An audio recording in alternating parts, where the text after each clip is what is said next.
Welcome to Earthscope Academy. नमस्कार दोस्तों, स्वागत है आपका हमारे YouTube चैनल अर्थस्कोप एकेडमी में। आज हम NCERT भूगोल कक्षा 8 के एक बहुत ही महत्वपूर्ण अध्याय पर बात करेंगे। हाँ, ये एक ऐसा अध्याय है जो हमें अपने आसपास की दुनिया को एक नए नजरिए से देखना सिखाता है। बिल्कुल, हम बात कर रहे हैं संसाधन की, मतलब भूमि, मृदा, जल, प्राकृतिक वनस्पति और वन्यजीव। और एक मिनट, ये सारे विषय एक साथ क्यों? मतलब ये तो अलग-अलग चैप्टर्स में भी पढ़ाए जाते हैं। बहुत अच्छा सवाल है, और यही तो इस पूरी चर्चा का सार है। जैसे कि हमारी पहली स्लाइड दिखाती है, ये सब अलग-अलग नहीं है। ये एक जटिल और क्या कहते हैं, परस्पर निर्भर प्रणाली का हिस्सा है। एक इकोसिस्टम, और हमारा अस्तित्व इसी सिस्टम पर टिका है। सही कहा। तो चलिए इसी अंतर संबंध को समझने की कोशिश करते हैं। हम शुरुआत करते हैं दो कहानियों से। स्क्रीन पर देखिए, एक तरफ है तंजानिया की माम्बा और दूसरी तरफ न्यूजीलैंड के पीटर। दो बिल्कुल अलग दुनियाएं। हाँ, माम्बा का जीवन बहुत कठिन है। उसे पानी के लिए रोज सुबह बहुत दूर जाना पड़ता है, और घंटों बाद जब वो लौटती है तो घर के कामों में मदद करती है। और उसके परिवार के पास जो सूखी पथरीली जमीन है, उस पर वो मुश्किल से थोड़ी मक्का और फलियां उगा पाते हैं। मतलब गुजारे लायक भी नहीं। बिल्कुल। अब दूसरी तरफ पीटर को देखिए।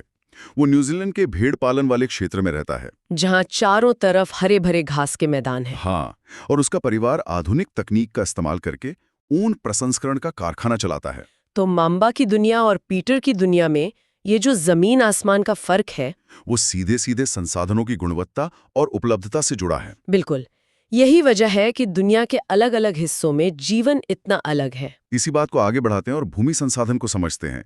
एक बहुत ही चौंकाने वाला आंकड़ा है। कौन सा? कि पृथ्वी के सतह का केवल 30% हिस्सा ही भूमि है, बाकी तो सब पानी है। हाँ, ये तो हम सब जानते हैं। लेकिन इससे भी ज्यादा हैरान करने वाली बात है 90-30 का नियम।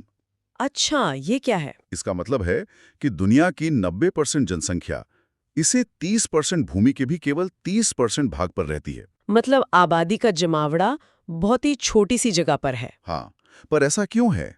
जनसंख्या का वितरण इतना असमान क्यों है? इसके कारण बहुत साफ हैं। एक तो भौतिक कारण है, जैसे ऊबड़-खाबड़ स्थलाकृति, जो पहाड़ हैं, या फिर रेगिस्तान या घने जंगल। इन जगहों पर बहुत कम लोग रहते हैं, विरल जनसंख्या। सही कहा। और दूसरी तरफ जो नदी घाटियां हैं, समतल मैदान है, जहाँ खेती करना आसान है, शहर बसाना आसान है। वहाँ जनसंख्या बहुत सघन होती है। और इसमें मानवीय कारक भी हैं, जैसे जनसंख्या और प्रौद्योगिकी। बिल्कुल। लेकिन ये जो महत्वपूर्ण संसाधन है, भूमि, इस पर आज बहुत से खतरे मंडरा रहे हैं। जैसे भूमि क्षरण, मतलब जमीन का बंजर होना। हाँ, और भूस्खलन, मृदा अपरदन और मरुस्थलीकरण, ये सब बहुत बड़ी समस्याएं हैं। तो सवाल यह है कि हम इसे बचा कैसे सकते हैं? इसके लिए संरक्षण के कई उपाय हैं जो हम सदियों से जानते हैं, जैसे वनरोपण, यानी ज्यादा से ज्यादा पेड़ लगाना। भूमि उद्धार, मतलब बंजर भूमि को फिर से उपजाऊ बनाना, कीटनाशकों और उर्वरकों का संतुलित उपयोग, और अतिचारण पर रोक, मतलब जानवरों को खेतों में जरूरत से ज्यादा चरने से रोकना। हाँ, और इसी में एक और बात आती है भूमि के स्वामित्व की। निजी भूमि और सामुदायिक भूमि। सही। सामुदायिक भूमि, जिसे साझा संपत्ति संसाधन भी कहते हैं, जिस पर पूरे समुदाय का हक होता है। तो भूमि के बाद आते हैं उसकी सबसे ऊपरी, सबसे कीमती परत पर, मृदा यानी मिट्टी, जिसे पृथ्वी की त्वचा भी कह सकते हैं। बहुत अच्छा कहा। स्क्रीन पर मृदा परिच्छेदिका यानी सॉइल प्रोफाइल को देखिए। इसकी 4 मुख्य परतें हैं। सबसे ऊपर है ऊपरी मृदा या टॉप सॉइल, जिसमें ह्यूमस और वनस्पति भरपूर होती है। यही सबसे उपजाऊ परत है। उसके नीचे है उपमृदा या सब सॉइल, जिसमें बालू, गाद और क्ले होती है। फिर तीसरी परत है अपक्षय चट्टानी पदार्थ, और सबसे नीचे है चनक चट्टान या पेरेंट रॉक, जिससे साई मिट्टी बनी है। और आपको ये जानकर हैरानी होगी कि सिर्फ 1 सेंटीमीटर मिट्टी बनने में सैकड़ों वर्ष लग जाते हैं। सैकड़ों वर्ष। ये प्रक्रिया बहुत धीमी है। अच्छा, इसमें एक शब्द आया है अपक्षय या वेदरिंग। इसका क्या मतलब है? अपक्षय का सीधा सा मतलब है चट्टानों का टूटना, तापमान में बदलाव से, बारिश से, हवा से, पाले से। जब चट्टानें टूटती हैं और उनका अक्षय होता है, तो उसी से मिट्टी बनती है। बिल्कुल। और मिट्टी बनाने वाले मुख्य कारक हैं जनक शैल और जलवायु। इनके अलावा उच्चावच यानी ढलान, जैव पदार्थ और सबसे जरूरी समय। ये सब मिलकर तय करते हैं कि मिट्टी कैसी होगी। लेकिन आज हम इस कीमती मिट्टी को बहुत तेजी से खो रहे हैं। हाँ, मृदा अपरदन एक बहुत बड़ी समस्या है। तो इसे बचाने के लिए कुछ बहुत ही कारगर इंजीनियरिंग तकनीकें हैं। जैसे कि मल्च बनाना या मल्चिंग। हाँ, इसमें पौधों के बीच की जो खाली जमीन होती है उसे पुआल या पत्तों जैसी जैविक चीजों से ढक देते हैं ताकि मिट्टी की नमी बनी रहे, वो उड़े नहीं। दूसरी तकनीक है वेदिका फार्म, जिसे हम टेरेस फार्मिंग भी कहते हैं।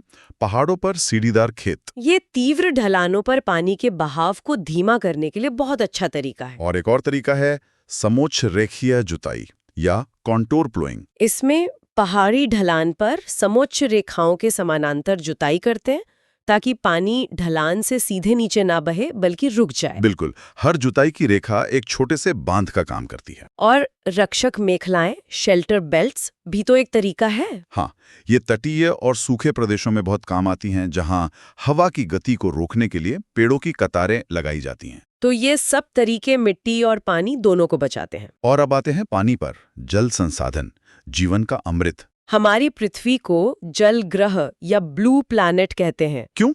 क्योंकि इसका लगभग 3/4 हिस्सा, मतलब 71% हिस्सा पानी से ढका है। लेकिन ये आंकड़ा एक तरह का धोखा है। धोखा कैसे? क्योंकि इस विपुल जल का 97.3% हिस्सा महासागरों में है, जो खारा है। मतलब हमारे पीने या खेती के काम का नहीं है। बिल्कुल। केवल 2.7% ही अल्वनीय यानी ताज़ा जल है। और इस 2.7% का भी लगभग 70% हिस्सा तो बर्फ की चादरों और ग्लेशियर्स के रूप में जमा है। तो असल में हमारे इस्तेमाल के लिए नदियों, झीलों और भूमिगत जल के रूप में 1% से भी कम पानी उपलब्ध है। 1% से भी कम? ये बात तो मतलब सोचने पे मजबूर करती है। हाँ, और एक बात याद रखने वाली है कि पृथ्वी पर जल की कुल मात्रा स्थिर है। ये न घटती है न बढ़ती है। ये जल चक्र के माध्यम से अपना रूप बदलती रहती है। लेकिन इस चक्र के बावजूद आज हम जल संकट का सामना कर रहे हैं। क्यों? बढ़ती जनसंख्या, नकदी फसलें उगाने का चलन और सबसे बड़ा कारण प्रदूषण। हाँ, हमारी कई नदियां तो अब गंदे नालों में बदल गई हैं। अफ्रीका, पश्चिमी एशिया, ऑस्ट्रेलिया जैसे कई क्षेत्र पानी की भारी कमी से जूझ रहे हैं। तो इस 1% कीमती जल को कैसे बचाया जाए, कैसे संरक्षित किया जाए? इसके लिए भी कई प्रभावी तरीके हैं। सबसे पहला और जरूरी है वर्षा जल संचयन, यानी रेन वाटर हार्वेस्टिंग। अपने घर की छतों पर बारिश का पानी इकट्ठा करना और उसे स्टोर करना। और दूसरा, वनस्पति आवरण को बढ़ाना।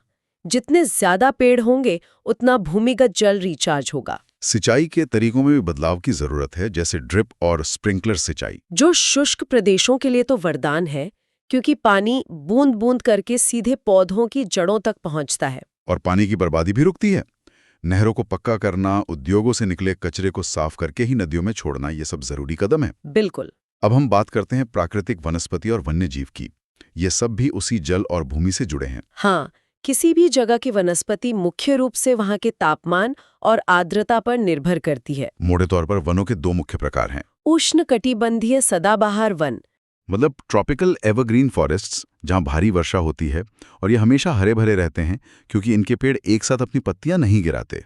और दूसरे हैं उष्णकटिबंधीय पर्णपाती वन या ट्रॉपिकल डेसिडुअस। ये वन शुष्क मौसम में पानी बचाने के लिए अपनी पत्तियां गिरा देते हैं।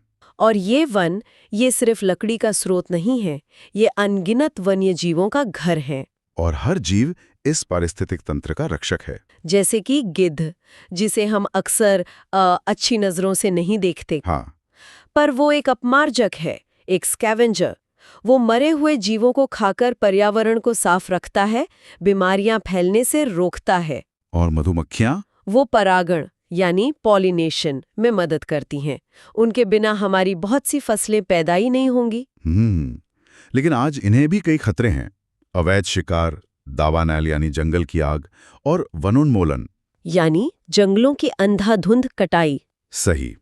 और ये सब कुछ जैवमंडल यानी बायोस्फीयर में होता है। स्थलमंडल, जलमंडल और वायुमंडल के बीच का वो संकीर्ण क्षेत्र जहां जीवन मौजूद है। तो इन वन्य जीवों की सुरक्षा के लिए क्या कोई अंतर्राष्ट्रीय स्तर पर प्रयास हुए हैं? हाँ, एक बहुत महत्वपूर्ण अंतर्राष्ट्रीय समझौता है साइट्स। साइट्स, इसका पूरा नाम क्या है? The convention on international trade in endangered species of wild fauna and flora. काफी लंबा नाम है। हाँ, लेकिन इसका काम बहुत जरूरी है। ये 1975 में लागू हुआ था। और इसका उद्देश्य क्या है? इसका मुख्य उद्देश्य ये सुनिश्चित करना है कि जंगली जानवरों और पौधों के अंतर्राष्ट्रीय व्यापार से उनके अस्तित्व को कोई खतरा ना हो। अच्छा, तो इसमें भारत की क्या भूमिका है? साइट्स की 3 परिशिष्ट यानी अपेंडिसेस हैं। जी। परिशिष्ट आई में वो प्रजातियां हैं जिन पर विलुप्त होने का सबसे ज्यादा खतरा है। जैसे गोरिल्ला, पांडा। हाँ, इनके व्यापार पर पूरी तरह से प्रतिबंध है। भारत ने हाल ही में स्टार कछुए को परिशिष्ट आई में डालने का प्रस्ताव दिया है, जो एक बहुत अच्छा कदम है।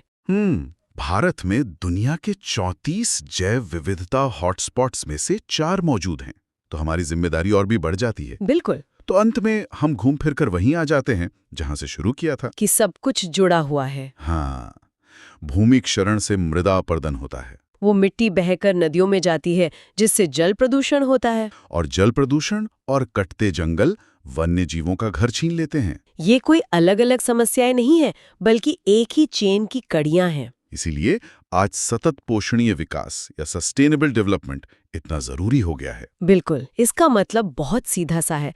संसाधनों का उपयोग ऐसे करो कि हमारी वर्तमान जरूरतें भी पूरी हों और भविष्य की पीढ़ियों के लिए भी वो बचे रहें, उनके हक से कोई समझौता ना हो। ये संतुलन साधना ही सबसे बड़ी चुनौती है और सबसे बड़ी जिम्मेदारी भी, हमारी सामूहिक जिम्मेदारी। तो आज हमने देखा कि भूमि, मृदा, जल, वनस्पति और वन्यजीव कैसे एक दूसरे से जुड़े हैं और इनका संरक्षण हमारे भविष्य के लिए क्यों आवश्यक है। हाँ, आज हमने संसाधनों के प्रबंधन की सरकारी और अंतर्राष्ट्रीय नीतियों के बारे में तो जान लिया, लेकिन एक व्यक्ति के तौर पर हम अपने दैनिक जीवन में क्या कर सकते हैं? भूमि, मृदा और जल के संरक्षण में हमारा क्या योगदान हो सकता है, सोचिएगा। इसी विचार के साथ आज की चर्चा यही समाप्त करते हैं। धन्यवाद। नमस्कार दोस्तों।